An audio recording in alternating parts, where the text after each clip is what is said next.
ازيكم حبايب قلبي؟ عاملين ايه؟ يا رب تكونوا بالف خير. معاكم مروه من قناه هابي هوم. جالكم فيديو جديد ان شاء الله يعجبكم.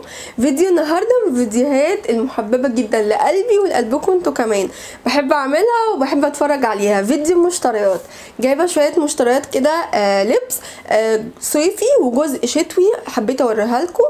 بس انا مش جايباهم من مصر، انا جايباهم من المانيا. جوزي كان هناك وجابهم لي وهو جاي. ليه طيب بتورينا الحاجه ادام احنا مش هنعرف نجيب منها في مصر او كده؟ هوريكم الحاجات الترند للصيف ده، وهقول لكم الماركات ممكن تدوروا على لينكات او الويب سايت بتاعه الماركات دي وتجيبوا اونلاين لو حد حابب، او ممكن حد يكون ليه قرايبه اصحابه او اي حد جاي من بره يجيبها له وهو جاي. تعالوا نشوف. يلا، اول حاجه انا اشتريتها هبتدي معاكم بالجزء الشتوي عشان هو بسيط، نركنه كده على جنب وبعد كده نخش على الصيف ونعرف ايه الترند الصيف ده. اول حاجه جبتها شتوي وعجبني جدا جدا. هو بصراحه ذوق جوزي مش ذوقي انا، يعني مش انا اللي اخترته، هو اللي اختارهولي. الجاكيت ده هو فرو ناعم جدا جدا جدا يجنن، وليه كابشو كده من هنا اهو، وليه هنا كده جيبين. بصوا ناعم بطريقه فظيعه، مستنيه الشتا الجاي عشان البسه. ومن جوه كده مبطن، هو يدفي قوي بس في نفس الوقت خفيف، يعني مش تهمه، مش تحسي ان انتي لابسه حاجه تقيله ومضايقاكي، لا بالعكس خالص. خامته يعني خفيفه جدا بس في نفس الوقت بتدفي وناعمه قوي. عاوزه اوريهولكم، ودي الماركة بتاعته عشان اللي حابب يدور عليها اونلاين او يشوف لو في ويب سايت ليهم اكيد هتلاقوا وشوفوها. انا بصراحة عجبني طبعا، يعني اللي عجبني اكتر ان الكابشو بتاعه من جوه متبطن ومن بره الاغلبيه بتلاقوا من جوه بتبقى بطانه ومن بره هي الخامه، بس ده عجبني قوي، حسيت هيدفيني، عاوزه انام كده جواه. يعني بصراحه عجبني قوي. والذوق بصراحه بتاعه عجبني جدا. تعالوا نخش على الحاجه الشتوي كمان. هو الجاكيت ده ووتر بروف، خفيف خالص خالص خالص خالص. يعني على فكره انا ممكن البسه كمان في الصيف، لان من الخامات اللي طالعه الصيف ده هي الحاجات الووتر بروف الخفيفه، فده هيمشي معايا صيف وشتاء.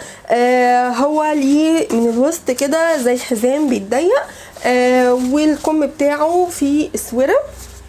لو شفتوا اللبس محجبات يعني هتلاقوا ان الاغلبيه دلوقتي في اقمشه الووتر بروف، فهيبقى حلو جدا معايا. في برضو هنا اهو كده كابشو، فبصراحه عجبني جدا.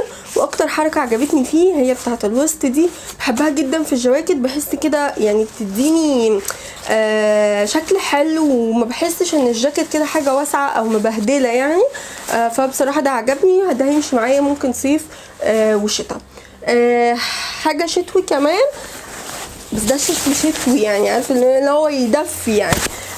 هو الجاكيت ده اصلا سبورت مش خروجات.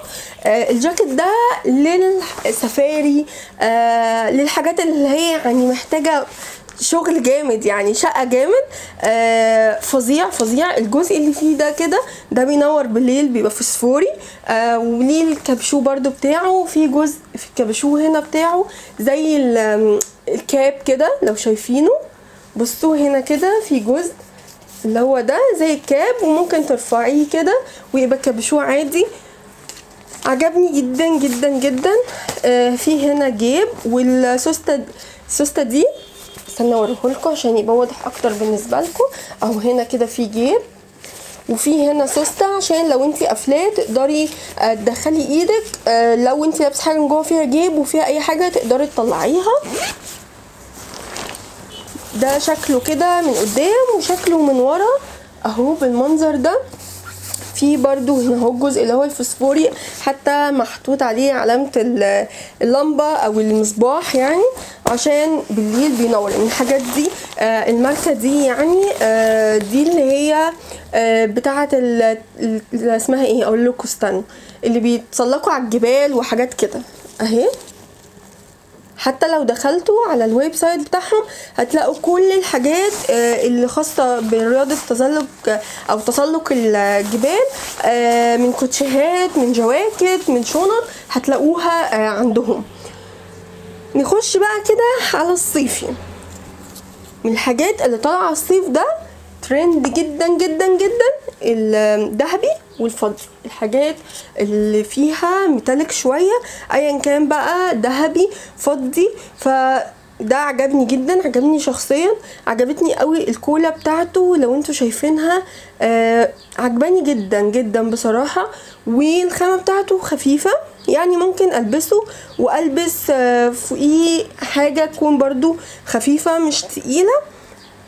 وده شكل الكمام برضو نفس الفكرة اللي موجودة في الكولا بتاعته، فعجبني جدا. يبقى اول حاجة طلع ترند الصيف ده الحاجات الميتاليك اذا كان فضي او ذهبي. تمام. تاني حاجة طلع ترند الحاجات اللي على شكل جلد التعبان. ممكن بقى يكون لبس، وممكن يكون شوزات، وممكن يكون شنط، وممكن يكون طرح. فاي حاجه جلد التعبان دي طالعه ترند السنه دي، وما تحاوليش تكتري منها عشان ما تجيش بعد ما الموضه يعني تقل او تختفي يبقى عندك منها حاجات كتير وفي الاخر مش هتستخدميها وتقولي لا دي بقت موضه قديمه. حاولي تجيبي حاجه بسيطه، ممكن تجيبي طرحه، ممكن تجيبي شوز، اي حاجه تكون بسيطه عشان تحسي بس ان انت جبتي حاجه. لو انت مهتميه بموضوع الترند يبقى حسيتي انت جبتي حاجه تبع ترند الموسم اللي انت فيه. هو ده نص كم، ده مش كم، نص كم، يعني ممكن تلبسي عليه بليزر، ممكن تلبسي عليه اي حاجه تكون مثلا طويله، يعني ماشي معاكي كلاسيك وماشي معاكي كاجوال. عجبني جدا، هو طوله لغايه تقريبا فوق الركبه بشويه كده. والكولا بتاعته انا بحب الكولا دي، بتبقى قافله على الرقبه وفي نفس الوقت مش حاجه هاي كول تضايقك وتخنقك مع الحجاب. فبصراحة دي عجباني جدا. هو لونه على فكرة مش جراي في اسود، لا هو لونه اسود في ابيض في جراي في درجة مش عارفة هي موف، درجة الرمادي اللي واخدة موف، مش عارفة ازاي هي مش واضحة قوي في الكاميرا، بس يعني الدرجة اللي هي الخفيفة اللي هنا دي. ده كده تاني او تالت حاجة طلع ترند الصيف ده. رابع حاجة حاجات الفلوري اهي، اي حاجة فيها ورود طالعة الصيف دوت ترند. ده عجبني جدا جدا جدا. الكمام بتاعته لو انتوا شايفينها بصوا واسعة، بحب قوي الستايل ده، كمامه واسعه وجايه من هنا من الاسوره ضيقه كده بالمنظر ده. والقصه بتاعه الصدر اوريها لكم دي كده، قصه الصدر هو هنا 7 فلازم هيتلبس تحتيه حاجه بس تبقى كول يعني او هاي كول كده، فهتبقى حلوه معاه. وبيبتدي من هنا زراير بالمنظر ده، وفي قصه من تحت الصدر، وفي رباط ده تلفيه من ورا.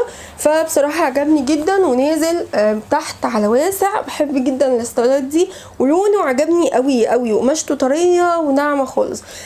دي الماركه بتاعته عشان اللي حابب يدور عليها او حابب يقول لحد يجيبها له. نسيت اوريكم الماركه بتاعت التونيك ده، او مش عارفه ده اسمه ايه بصراحه، نفس اللي هو بالفلوري نفس الماركه. تمام. طبعا الاسعار مش هتفرق بالنسبه لكم، لان يعني الاسعار باليورو او بالاورو زي ما بيقولوا يعني في المانيا، فمش هتفرق قوي. من الحاجات برضو اللي ما نقدرش نستغنى عنها هو الشميز او البلوز البيضة. عجبني قوي قوي قوي ده. اكتر حاجة عجباني بقى فيه هقول لكم، الحاجات الجولد اللي فيه دي بصوا فظيعة فظيعة بجد، عجبتني جدا. عجبني كمان الياقة بتاعته، لو انتوا شايفينها صغيرة مش عريضة، يعني الكولا نفسها صغننة فتبقى لذيذة قوي مع الحجاب. وبرضو الكم يا اما تعمليه تلتين وتقفلي الزرار ده، يا اما تخليه كم كامل، وده اللي انا بفضله عشان ايدي ما تكونش باينه. وفي هنا من عند الاسوره في زرارين برضو، فعجبني قوي حته هو مش ابيض، هو سنه اوف وايت، مش اوف وايت، هو سنه بس خفيفه، فعجبني قوي اللون مع الحاجه الجولد، عجبتني جدا. كمان بيعجبني قوي الشميزات اللي الزراير بتاعتها بتكون متغطيه، ما بحبش الزراير تكون مكشوفه كده، مش بستلذها بصراحه. فمن ضمن الحاجات اللي طالعه برضو ترند. كمان الحاجات اللي طالعه ترند الصيف ده هو المخطط او المقلم والمنقط. كمان كان طالع برضو الصيف اللي فات المنقط، بس ابتدى يقل شويه، بس لسه مستمر مع الحاجات المخططه. ده عجبني جدا جدا. اكتر حاجه عجبتني فيه ان هو طويل، يعني بصوا ده كده من تحت لو انتم شايفين طويل قد ايه، وادي الوسط بتاعه هنا اهو، وبعد كده ده كده شكله من فوق هو برضو نص، فممكن تلبسي تحتيه اي حاجة بكم، او ممكن تلبسي حاجة تكون من فوقيه بكم. انا بحب الستايل ده وبصراحة بيعجبني، عجبني قوي الزراير بتاعته، حسها كده شكلها لذيذ، مش بلاستيك، وفي نفس الوقت يعني بصوا الخامة بتاعت الزراير حاجه كده اكنها مثلا شكل القطيفه، بس هي مش حاجه قماش، هي حاجه بلاستيك، فعجبتني جدا. وبرده نفس الستايل ان هو بيتضيق من تحت من عند الوسط كده، فبرده بيدي شكل شياكه ان الحاجه ما تبقاش كده واسعه عليكي او مبهوقه. فبصراحه عجبني جدا جدا وعجبني طوله قوي. نخش كمان على اللون اللي كان ترند في الشتاء وهيبقى ترند برضو في الصيف، وهو اللون الماسترد او اللي هو الاصفر الغامق، مش عارفه زي ما تسموه. اللون ده حلو جدا جدا، ده كده حاجه يعني ما بين الشتاء وما بين الصيف، ويمشي صيف يعني مع المحجبات هيمشي صيف حلو جدا، لان خفيف، يعني لو انتوا شايفين هو خفيف خالص مش تقيل. برضو نفس الفكرة، الزراير الجولد طالعة موضة جامدة جدا الصيف ده. في اي حاجة هتلاقوها داخل فيها زراير الجولد، وبحس بصراحة ان هي بتدي فخامة كده للحاجة وبتديها شياكة، يعني انا بحبها. اوريكم شكله اوضح، هو مفتوح مش بيتقفل، وفي جيوب، يعني بصوا في جيب هنا والناحية التانية اهو. وان شاء الله لما اجي البس الحاجات دي ابقى اوريكم اوتفيت ليها عشان تستوعبوها اكتر. عجبني برضو ان هو طويل وقماشته، انا بحب القماشه اللي بتبقى نازله اللي هي مهدله كده، فعجبني قوي. بص يعني هو مهدل ازاي، انا بحب القماشه دي جدا. فبصراحه عجبني. هوريكم كمان من ضمن الحاجات، هوريكم، استنوا الماركه بتاعته برضو نفس البلوستين التانيين، وبرضو ده نفس الماركه، يعني تقريبا كله نفس الماركه دي. تمام. الحاجه كمان اللي انا جبتها، وده برضو ذوق جوزي مش انا اللي اخترته، هو اللي اختارهولي بصراحه، كوتشي نايك او نايكي زي ما بتقولوا. عجبني قوي لونه، تحفه تحفه. عجبني قوي الكعب بتاعه، ولا هو عالي ولا هو فلات خالص، انا بحب النوع ده من الكعب. عجبني جدا ولونه تحفه.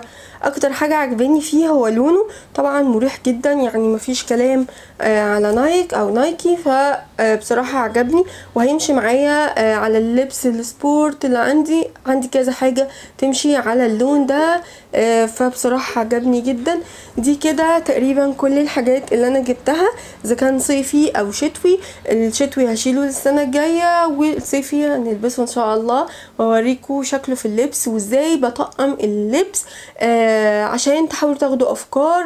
لو انتي بتحتاري كل يوم قبل ما تنزلي انتي هتلبسي ايه، ان شاء الله سهل الموضوع عليكم، ويا رب يكون الحاجات عجبتكم. وقولوا لي ايه رايكم في الحاجه برضو، ايه اللي عجبكم وايه اللي ما عجبكوش، وايه اللي شايفينه هيبقى شكله شيك في اللبس وايه اللي لا. بس انا قستهم بصراحه كلهم طبعا، يعني مش هستنى كل ده، قستهم كلهم وعجبوني جدا جدا، والمقاسات مظبوطه.